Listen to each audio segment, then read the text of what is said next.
ధ్యానము అంటే ధ్యానము ద్వారా ఏ సంపద లభిస్తుంది? మానసిక ఒత్తిడితో ఒడిదుడుకులతో మానవాళి అందరూ కూడా ఎంతో ఒత్తిడితో ఇవాళ సమాజంలో ఉన్నాం. ఎక్కడెళ్ళినా ఏ డాక్టర్ దగ్గరికి వెళ్ళినా కూడా టాబ్లెట్ల మీద టాబ్లెట్లు మింగుతున్నాం.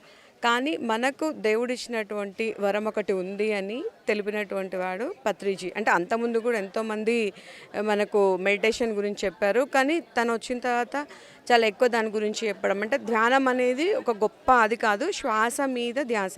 ఏదైతే ఉచ్ఛ్వాస నిశ్వాసాలు చేస్తున్నామో దాని మీద ధ్యాస పెడితే చాలు, కళ్ళు మూసుకొని. దాంతో ఏంటి అంటే మనలో ఉన్నటువంటి దుర్గంధం ఏదైతే ఉందో అదంతా కూడా అన్ని రకాలుగా బయటికి వెళ్ళేసి మంచి స్వచ్ఛమైనటువంటి గాలి మనం పీలుస్తూ దాన్ని భగవంతుడు మనకి ఊపిరితిత్తుల దాకా పంపించి ఆయురారోగ్యాలతో ఉండే విధంగా దాని మీదనే మనం ధ్యాస. ఎందుకంటే శ్వాస లేకపోతే మనిషి అనేవాడు లేడు. శ్వాస విడిచిండు అంటే చనిపోవడమే. కానీ శ్వాస మీద ధ్యాస పెడితే దాని మీద ఉన్నటువంటి దాంతో మనం మానవాళి మనుగడకి ఒక మంచి ఇదవుతుంది అనే ఉద్దేశంతో మెడిటేషన్ పెట్టడం జరిగింది. ఇప్పుడు నడుస్తున్నటువంటి కాలంలో కూడా ఏ మానసిక డాక్టర్ దగ్గరికి వెళ్ళినా కూడా ఇవాళ ప్రతి ఒక్కరు కూడా మెడిటేషన్ చేయమని చెప్తున్నారు. మెడిటేషన్ అంటే ధ్యానం అన్నా మెడిటేషన్ అన్నా ఒకటే. అది ఏ టైంలో చేసుకోవాలి అనేది ఏమీ ఉండదు. ఏ టైంలో దొరికినా కూడా ఆ టైంలో చేసుకోవచ్చు. బ్రెయిన్ అనేది ఫ్రెష్గా ఉంటే, మైండ్ అనేది ఫ్రెష్గా ఉంటే, మన పలుకులు కూడా అంటే మన మాటలు కూడా ఫ్రెష్గా ఉంటాయి. దాంతో మనం చేసేటువంటి పనులు కూడా బాగుంటాయి. సమాజ సేవ చేసుకోవడానికి కానీ, ఆరోగ్యంగా బతకడానికి కానీ ఈ మెడిటేషన్ అనేది చాలా ఉపయోగపడుతుంది. ఈ ధ్యాన కేంద్రం ద్వారా ఇంతమందికి సన్మానం చేసి ప్రజాప్రతినిధులకు కూడా ధ్యానాన్ని పరిచయం చేసినటువంటి ఈ కర్తాల్ పిరమిడ్ వాళ్ళందరికీ కూడా కృతజ్ఞతలు తెలియజేస్తాం.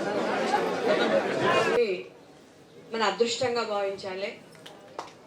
ఎందుకంటే మన జైపాల్ యాదవ్ గారు నిజంగా మాకు అంటే నిన్న పిరమిడ్లో సభ జరుగుతుంది అని చెప్పలేదు, లేకపోతే ఇంకా మేము ముందుగానే వచ్చేటోళ్ళము. ఎందుకంటే ధ్యానము ధ్యాస ఈ ఆరోగ్యం గురించి నాకు కూడా కొంత కాన్షియస్ ఉన్నది. కానీ అందరికీ సన్మానం అంటే పత్రిజీ గారు వస్తారని నేను కూడా ఊహించలే. ఇక్కడికి వచ్చిన తర్వాత పత్రిజీ గారిని చూసిన తర్వాత చాలా ఆనందంగా ఉంది.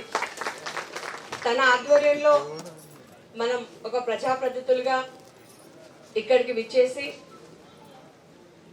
నిజంగా అంటే మెడిటేషన్ అనేది ఇప్పుడు ప్రతి ఒక్కరికి కూడా కంపల్సరీ అన్నటువంటి అంశమైంది.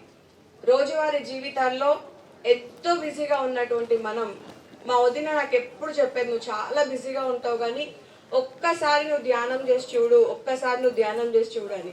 ఫస్ట్ ఈ పిరమిడ్ ఓపెన్ అయినప్పుడు ఇక్కడికి డిసెంబర్ 31 రోజు మేము మొత్తం పత్రిజీ గారితో గడపడం జరిగింది.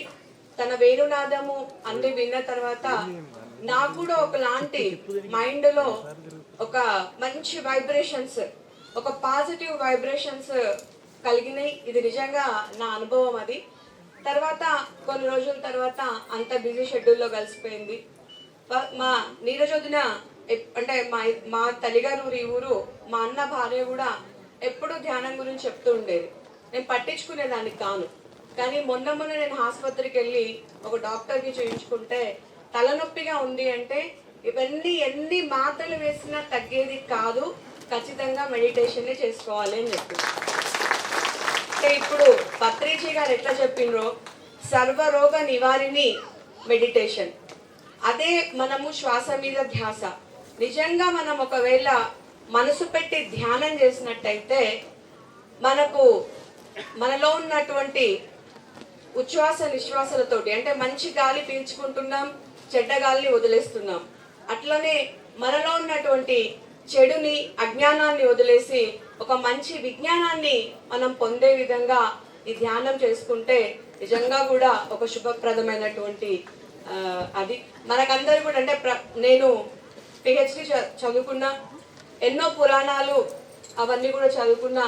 ఏ పురాణాల్లో చూసినా ఎక్కడ ఎవరైనా ఏ మహర్షులైనా హిమాలయాల పోతే బాగుంటారంటారు. ఎందుకు? ఈ ఊర్లోనే ఉన్నటువంటి మా నాన్నమ్మ గుడ్డు కూడా తినేది కాదు. నేను ఎప్పుడు అడిగేదాన్ని, ఎప్పుడు భగవద్గీత పారాయణాలు, ఎప్పుడు మాకు విష్ణు సహస్ర నామార్చన, ఇట్లా మొదటి నుంచి కూడా మా ఇంట్లో ఒక భక్తి మార్గంతో వస్తుంది. ఇప్పటికీ కూడా నేను అదే కంటిన్యూషన్ మా పిల్లలకు కూడా చెప్తూ ఉంటా. భక్తి అనేది ముఖ్యం. దేవుడు ఏ దేవుడు అనేది కాదు, నమ్మకంతో రాయిని పూజించిన వరాలు ఇచ్చేటువంటి మనస్తత్వం మనలో ఉంటుంది. మనమే పరమాత్మ అని చెప్పినటువంటి పత్రిజీ గారి చేతుల మీదుగా ఇవాళ మనం సన్మానం చేయించుకుంటున్నామంటే నిజంగా ఇది ఒకటి పెద్ద సుదినంగా భావిస్తూ ఈ అవకాశం వాళ్ళతో పంచుకోవడానికి ఇచ్చినటువంటి మన స్థానిక ఎమ్మెల్యే గారికి, జయపాలరావు గారికి, ఇక్కడ ఉన్నటువంటి అందరి నాయకులకు కృతజ్ఞతలు తెలుపుకుంటూ ముగిస్తున్నాను.